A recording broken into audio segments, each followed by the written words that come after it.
পুরো ইউটিউব জুড়ে এখন একটাই কমেন্ট, দিদি জামাই ষষ্ঠীর জন্য স্পেশাল একটা থালি বানাও ভীষণ সিম্পলের উপরে, যেটা দেখে আমরা বাড়িতেই নিজেদেরটা বানিয়ে নিতে পারবো। আচ্ছা বাবা, তাই হবে, এবারে নয় নিজেদেরটা নিজেই বানিয়ে নিও। জামাই ষষ্ঠীর আয়োজন তো আর কম কিছু নয়, নয় নয় করে শাশুড়ি মা 6 পদের নিচে না খাইয়ে ছাড়বেই না জামাইকে। তার জন্য দিয়েছি একটা বড় সাইজের থালা, যার মধ্যে ভাতের সাথে ভাজাভুজিগুলো সহজে ধরে যাবে। সাথে রেখেছি মাংসর জন্য একটা জাম বাটি, 4-5 পিস মাংস তো খেতেই হবে, কি বলো। দিয়েছি একটা প্লেট, যাতে সহজে দিতেই পারে ইলিশ কি পমফ্রেট।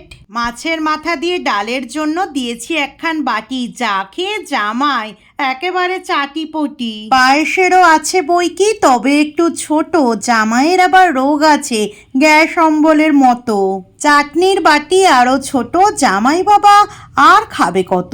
গ্লাসখানা এক দিয়েছি লগে, যদি জামাইয়ের ভীষণ লাগে। যদি পদ বেশি থাকে বাড়ি নিয়েও বাটি, ডিজাইনও বদলাতে পারো চাইলে খুঁটিনাটি।